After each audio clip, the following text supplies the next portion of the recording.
Hello everyone, All in One Bed channel presents carrot halwa.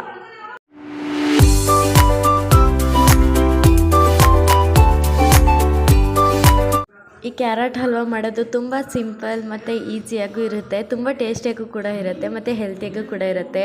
ನೀವು ಕೂಡ ಮನೇಲಿ ಒಂದ್ಸಲಿ ಟ್ರೈ ಮಾಡಿ ಹೇಗೆ ಬಂತು ಅಂತ ಕಮೆಂಟ್ ಮಾಡೋದನ್ನು ಮಾತ್ರ ಬರಿಬೇಡಿ.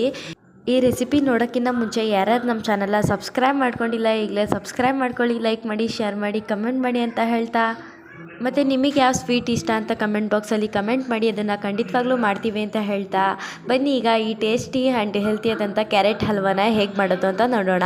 ಮೊದಲಾಗಿ ಈಗ ಒಂದು ಬಾಣಲಿಗೆ 1 ಟೇಬಲ್ ಸ್ಪೂನ್ ಆಗೋಷ್ಟು ತುಪ್ಪ ಹಾಕ್ಕೊಳ್ಳಿ. ಆ ತುಪ್ಪ ಎಲ್ಲ ಕರ್ಗಾದ್ಮೇಲೆ ದ್ರಾಕ್ಷಿ ಮತ್ತು ಗೋಡಂಬಿನ ಎರಡೂ ಕೂಡ ಒಂದು ಹತ್ತತ್ತು ಅಥವಾ ಸ್ವಲ್ಪ ಹಾಕ್ಕೊಂಡು ಅದೆಲ್ಲ ನೀಟಾಗಿ ಗೋಲ್ಡನ್ ಕಲರ್ ಆಗಬೇಕು, ಅಲ್ಲಿವರೆಗೂ ಫ್ರೈ ಮಾಡ್ಕೊಳ್ಳಿ. ನೋಡಿ, ಈ ಥರ ಲೋ ಫ್ಲೇಮಲ್ಲೇ ಹುರ್ಕೋಬೇಕು. ಇವೆರಡೂ ಕೂಡ ಲೋ ಫ್ಲೇಮಲ್ಲೇ ಇರಲಿ, ನೀಟಾಗಿ ಗೋಲ್ಡನ್ ಕಲರ್ ಆಗಬೇಕು, ಅಲ್ಲಿವರೆಗೂ ಫ್ರೈ ಮಾಡ್ಕೊಳ್ಳಿ. ನೋಡಿ, ಈ ಥರ ಗೋಲ್ಡನ್ ಕಲರ್ ಆದಮೇಲೆ ಇದನ್ನು ತಕ್ಕೊಂಬಿಡಿ. ಮತ್ತು ಈಗ ಅದೇ ಬಾಣಲಿಗೆ 2 ಟೇಬಲ್ ಸ್ಪೂನ್ ಆಗೋಷ್ಟು ತುಪ್ಪ ಅಥವಾ ಎಣ್ಣೆ, ನಿಮ್ಗೆ ಯಾವ್ದು ಕಂಫರ್ಟಬಲೋ ಅದನ್ನು ಹಾಕ್ಕೊಂಡು ಅದೆಲ್ಲ ಕರಗಬೇಕು. ಇದೆಲ್ಲ ಆಗೋವರೆಗೂ ಮೀಡಿಯಮ್ ಫ್ಲೇಮಲ್ಲೇ ಇರಲಿ. ನೋಡಿ, 2 ಟೇಬಲ್ ಸ್ಪೂನ್ ಆಗೋಷ್ಟು ತುಪ್ಪನ ಹಾಕ್ಕೊಳ್ಳಿ. ತುಪ್ಪ ಎಲ್ಲ ಕರಗಾದ್ಮೇಲೆ ತುರಿದಿಟ್ಕೊಂಡಿರೋಂಥ ಕ್ಯಾರೆಟ್ 4 ಕ್ಯಾರೆಟ್ನ ಸಿಪ್ಪೆ ತೆಗೆದ್ಬಿಟ್ಟು ಈ ಥರ ತುರಿದ್ಬಿಟ್ಟು ಹಾಕ್ಕೊಳ್ಳಿ. ನೋಡಿ, ಈ ಥರ 4 ಕ್ಯಾರೆಟ್ನ ಸಿಪ್ಪೆ ತೆಗೆದ್ಬಿಟ್ಟು ತುರಿದ್ಬಿಟ್ಟು ಹಾಕ್ಕೊಂಡು ಫ್ರೈ ಮಾಡ್ಕೋಬೇಕು. ಇದೆಲ್ಲ ಸ್ವಲ್ಪ ಹಸಿ ವಾಸನೆ ಹೋಗೋ ತನಕ ಫ್ರೈ ಮಾಡ್ಕೋಬೇಕಾಗುತ್ತೆ ತುಪ್ಪದಲ್ಲಿ. 1-2 ನಿಮಿಷ, ಅಂದರೆ ಒಂದು ಹಸಿ ಸ್ಮೆಲ್ ಹೋಗೋಷ್ಟು ಫ್ರೈ ಮಾಡಿಕೊಂಡ್ರೆ ಸಾಕು.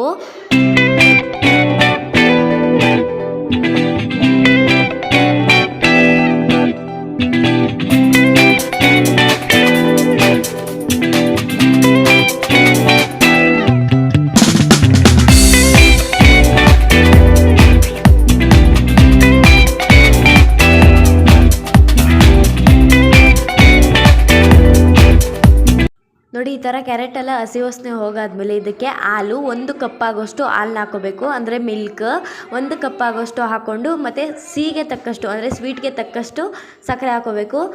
ನಿಮಗೆ ಸ್ವೀಟ್ ಎಷ್ಟು ಬೇಕೋ ಅಷ್ಟು ನೋಡ್ಕೊಂಡು ಹಾಕ್ಕೊಳ್ಳಿ.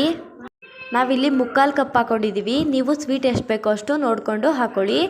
ಸಕ್ಕರೆ ಮತ್ತು ಹಾಲು ಹಾಕೊಂಡಾದ್ಮೇಲೆ ನೀಟಾಗಿ ಈ ಥರ ಮಿಕ್ಸ್ ಮಾಡ್ಕೋಬೇಕು, ಅಂದರೆ ಮೀಡಿಯಮ್ ಫ್ಲೇಮಲ್ಲೇ ಇರಲಿ. ಇದೆಲ್ಲ ಸ್ವಲ್ಪ ಕುದಿ ಬರಬೇಕು. ನೋಡಿ, ಈ ಥರ ಕುದಿ ಬರಬೇಕು, ಈ ಥರ ಚೆನ್ನಾಗಿ ಕುದೀತಾ ಇರಬೇಕದು. ಆವಾಗೆಲ್ಲ ನೀಟಾಗಿ ಫ್ರೈ ಮಾಡ್ಕೊತೀರಿ. ಅವಾಗವಾಗ ಕೈ ಬಿಡದೇ ಇರೋ ಥರ ಮಿಕ್ಸ್ ಮಾಡ್ಕೊತಾ ಇರಬೇಕು, ಇಲ್ಲ ತಳೆ ಹಿಡಿಯೋ ಚಾನ್ಸಸ್ ಇರುತ್ತೆ. ಮತ್ತು ಈಗ ಇದು ಕುದಿಯೋಕ್ಕೆ ಸ್ಟಾರ್ಟ್ ಆದಮೇಲೆ ಇದಕ್ಕೆ 3-4 ಏಲಕ್ಕಿನ ಪುಡಿ ಮಾಡ್ಕೊಂಡು ಹಾಕ್ಕೊಳ್ಳಿ. ಚೆನ್ನಾಗಿ ಕುಟ್ಕೊಂಡು ಹಾಕೋಬೇಕು, ಸಿಪ್ಪೆ ಸಮೇತನೇ ಹಾಕಿ, ನೋ ಪ್ರಾಬ್ಲಮ್. ನೋಡಿ, ಈ ಥರ ಹಾಕೊಂಡಾದ್ಮೇಲೆ ನೀಟಾಗಿ ಇದನ್ನು ಕೂಡ ಫ್ರೈ ಮಾಡ್ಕೋಬೇಕು, ಅಂದರೆ ಮಿಕ್ಸ್ ಮಾಡ್ಕೊತೀರಿ. ಮೀಡಿಯಮ್ ಫ್ಲೇಮಲ್ಲೇ ಇರಲಿ, ಚೆನ್ನಾಗಿ ಘಮ ಅಂತ ಸ್ಮೆಲ್ ಬರಬೇಕಿದು, ಅಲ್ಲಿವರೆಗೂ ಫ್ರೈ ಮಾಡಿ.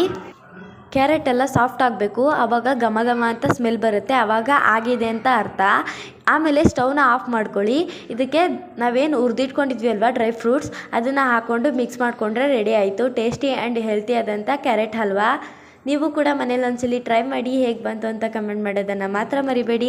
ಯಾರ್ಯಾರು ನಮ್ಮ ಚಾನಲ್ನ ಸಬ್ಸ್ಕ್ರೈಬ್ ಮಾಡ್ಕೊಂಡಿಲ್ಲ ಈಗಲೇ ಸಬ್ಸ್ಕ್ರೈಬ್ ಮಾಡ್ಕೊಳ್ಳಿ, ಲೈಕ್ ಮಾಡಿ, ಶೇರ್ ಮಾಡಿ, ಕಮೆಂಟ್ ಮಾಡಿ ಅಂತ ಹೇಳ್ತಾ, ವಿಡಿಯೋ ಇಷ್ಟ ಆಗಿದ್ರೆ ಪ್ಲೀಸ್ ಲೈಕ್ ಮಾಡಿ ಅಂತ ಹೇಳ್ತಾ, ನಾವು ವಿಡಿಯೋ ಸ್ಟಾರ್ಟಿಂಗ್ ಹೇಳಿದ್ವಿ ಅಲ್ವಾ, ನಿಮಗೆ ಯಾವ ಸ್ವೀಟ್ ಇಷ್ಟನೋ ಅದನ್ನು ಕಮೆಂಟ್ ಬಾಕ್ಸಲ್ಲಿ ಕಮೆಂಟ್ ಮಾಡಿ, ಆ ಸ್ವೀಟ್ನ ಖಂಡಿತವಾಗ್ಲೂ ಮಾಡ್ತೀವಿ ಅಂತ ಹೇಳ್ತಾ ಮತ್ತೊಂದು ವಿಡಿಯೋದಲ್ಲಿ ಸಿಗೋಣ. ಅಲ್ಲಿವರೆಗೂ ಬಾಯ್ ಬಾಯ್.